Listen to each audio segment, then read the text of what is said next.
नया सीखने की चाह रखते हैं तो इस चैनल को अभी सब्सक्राइब कर लें। हे भोले बाबा, आपसे हाथ जोड़कर निवेदन है कि आपके इस वीडियो को जो भी लाइक और चैनल को सब्सक्राइब करे उसके जीवन में कभी दुख दर्द मत आने देना। दोस्तों, पूरे 500 सालों के बाद बन रहा है दिव्या दुर्लभ महाशुभ संयोग 28 अक्टूबर साल की सबसे बड़ी पूर्णिमा शरद पूर्णिमा चंद्र ग्रहण। इस दिन चुपचाप गाय को खिला दें। ये एक छोटी सी चीज रोड़पति भी होंगे, करोड़पति मिलेंगी। सभी संकटों और कष्टों से मुक्ति, मृत्यु दंड पितृ दोष तुरंत होगा खत्म। पूरे साल आपके घर में भरे रहेंगे अन्न धन के भंडार। यूं कहें कि आपकी 7 पुश्तें तक करेंगी रुपयों पैसों पर। राजमां लक्ष्मी के आशीर्वाद से आपकी 7 पीढ़ियों तक बैंक बैलेंस बढ़ता चला जाएगा।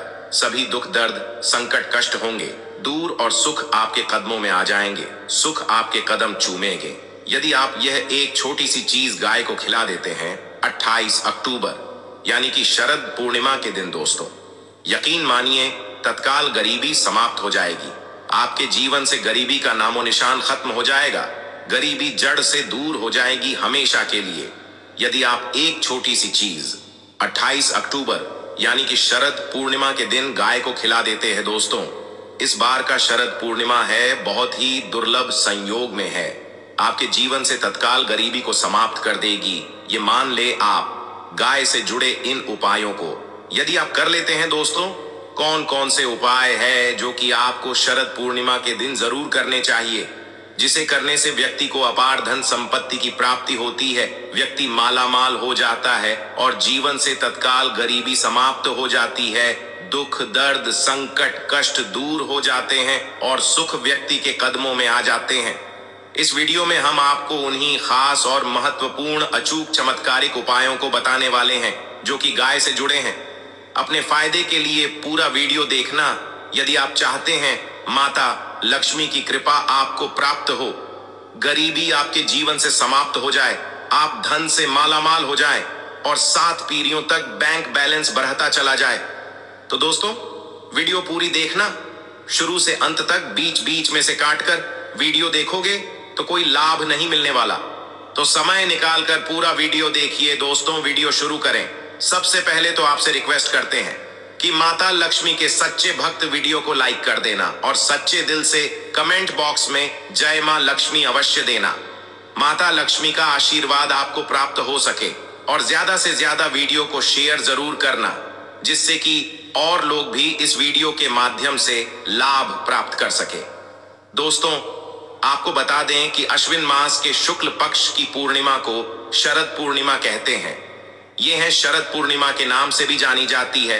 वैदिक ज्योतिष में पूरे वर्ष में केवल इसी दिन चंद्रमा 16 कलाओं का होता है और इससे निकलने वाली किरणें अमृत के समान मानी जाती हैं। उत्तर और मध्य भारत में शरद पूर्णिमा की रात्रि को दूध की खीर बनाकर चंद्रमा की रोशनी में रखी जाती है। मान्यता है कि चंद्रमा की किरणें खीर में पड़ने से ये कई गुनी गुणकारी और लाभकारी हो जाती है। यूं कहें कि अमृत के समान हो जाती है और मां लक्ष्मी प्रसन्न मुद्रा में रहती है। इस दिन व्यक्ति के जो भी रोग दोष है वे दूर हो जाते हैं इस खीर का सेवन करने से। यदि आप अगले दिन इस खीर का सेवन करते हैं प्रसाद स्वरूप तो आपको लाभ होगा, धन लाभ होगा, ये मान लें आप। और शरद पूर्णिमा के दिन आपको संभव हो सके तो किसी पवित्र नदी में स्नान करना चाहिए और इस दिन अन्न धन वस्त्र जो भी हो दान जब धर्म के कर्म जरूर करें इस दिन और यथाशक्ति के अनुसार जैसा आपसे बने दान धर्म के कर्म जरूर करें। और इस दिन आपको पूर्णिमा व्रत की कथा सुननी या फिर पारचने जरूर चाहिए और कथा से पूर्व एक लोटे में जल और गिलास में गेहूं और पत्ते के दोने में रोली और चावल रखकर कलश की वंदना करें और दक्षिणा चढ़ाएं। और इस दिन आपको अधिक से अधिक भगवान विष्णु जी मतलब लक्ष्मी का ध्यान करना चाहिए, विधि विधान से पूजा करनी चाहिए। और इस दिन आपको भगवान शिव, मां पार्वती और भगवान कार्तिकेय की भी पूजा करनी चाहिए। सभी मनोकामनाएं आपकी पूर्ण जाएगी, ये मान ले आप। और दोस्तों, अब बात करें कि आपको गाय से जुड़े कौन कौन से उपाय इस दिन शरद पूर्णिमा के दिन करनी चाहिए जिससे कि आपके जीवन से तत्काल गरीबी समाप्त हो जाए, सभी दुख दर्द संकट कष्ट हैं वे दूर हो जाएं और सभी सुख आपके कदमों में आ जाए। सुख आपके कदम चूमे और माता लक्ष्मी की कृपा आपके ऊपर सदैव बरसे। चलिए शुरू करते हैं। गाय से जुड़ी कौन कौन से उपाय आपको शरद पूर्णिमा के दिन करनी चाहिए, चलिए शुरू करते हैं दोस्तों। सनातन परंपरा में गाय, गंगा और गायत्री का बहुत ज्यादा धार्मिक महत्व है। मान्यता है कि गौ माता के शरीर पर 33 कोटि देवी देवताओं का वास होता है। गौ माता की सेवा एवं पूजा करने वाले जातक पर इन सभी देवी देवताओं की कृपा बरसती है। गौ सेवा से न सिर्फ इस जन्म के बल्कि पूर्व जन्म के भी दोष दूर हो जाते हैं। प्रत्येक सुबह जब आपके घर में भोजन बनना प्रारंभ हो तो सबसे पहले बनाई गई रोटी को आप गौ माता के नाम से निकाल दें और भोजन करने से पूर्व गौ माता को इस रोटी को खिलाएं। यदि संभव हो तो काली गाय को खिलाएं। यदि काली गाय ना मिले तो सफेद गाय को भी आप खिला सकते हैं। प्रत्येक पूजा और मांगलिक कार्य में गौ माता या उनसे जुड़ी चीजें जैसे गाय का गोबर, गोमूत्र, गाय का दूध अथवा गाय के दूध से बना घी अवश्य शामिल करें। इससे आपको पुण्य की प्राप्ति होगी। सनातन परंपरा के अनुसार जिस घर में गाय होती है उस घर से जुड़े सभी वास्तु दोष स्वतः ही समाप्त हो जाते हैं। किसी भी पूजा में गाय से प्राप्त पंचगव्य युक्त पदार्थ का उपयोग अवश्य शामिल करें, क्योंकि पंचगव्य के बिना कोई भी पूजा, पाठ और हवन सफल नहीं होता।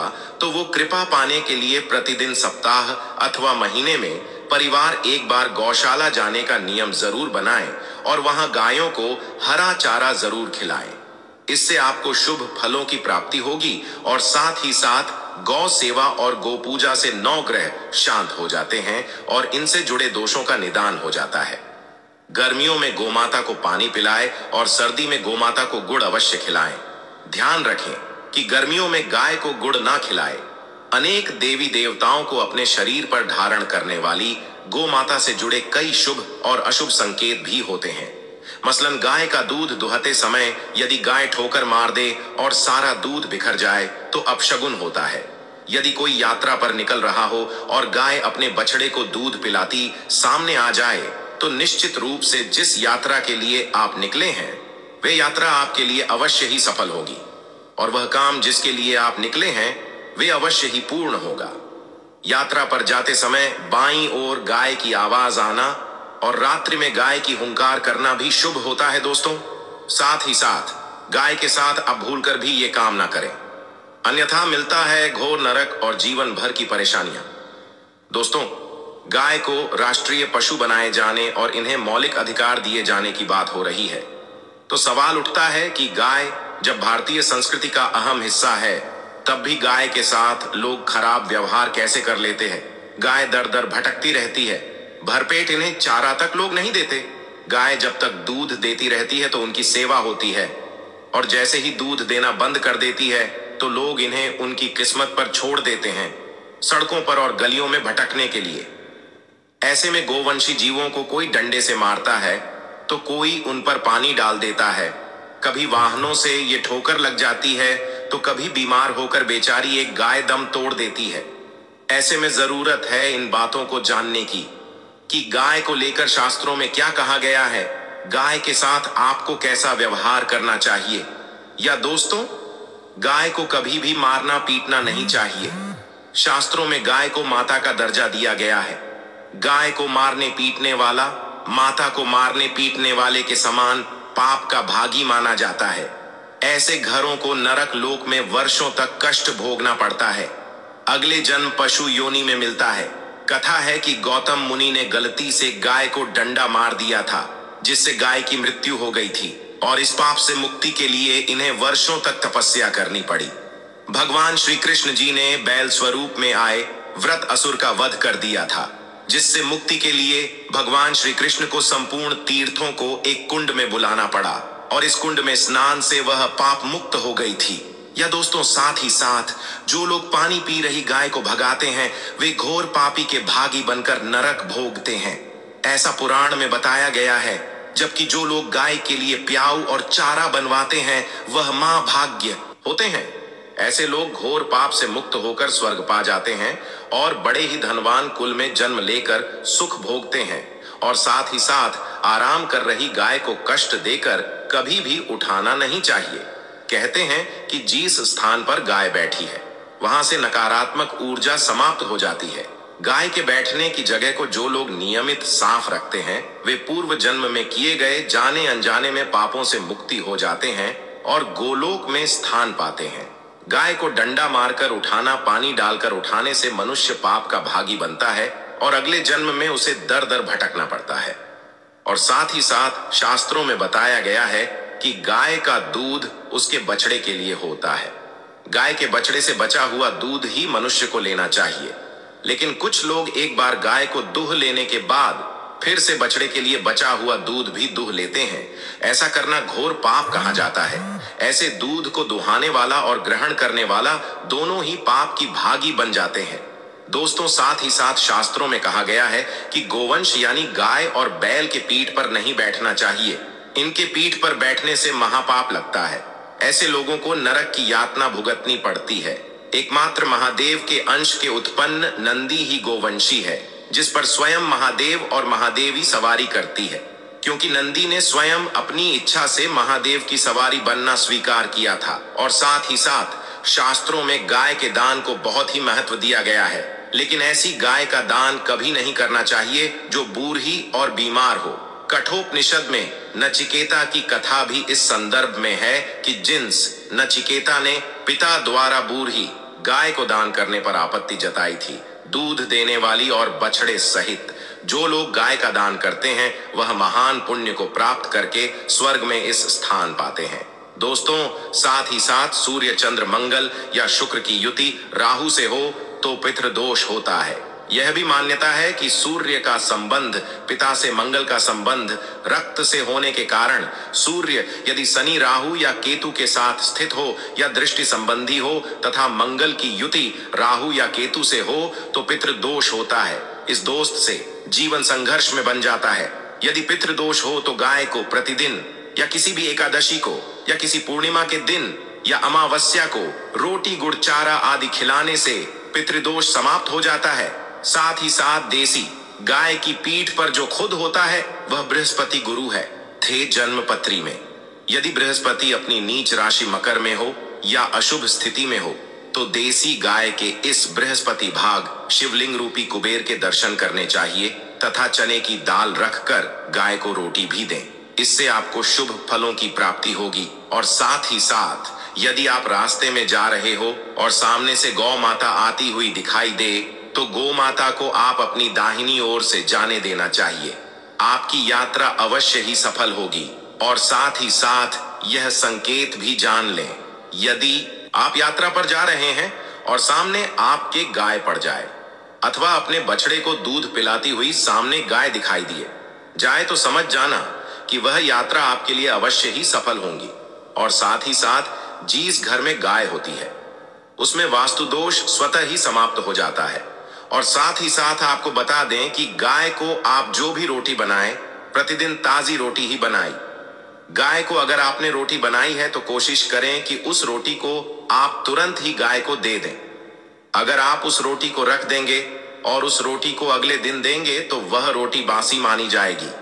गाय को कभी भी बासी रोटी ना दें, इससे घर में नकारात्मक ऊर्जा वास करती है और जो भी कार्य आपके बनने वाले होंगे वह कार्य भी आपके बिल्कुल भी नहीं बनेगी।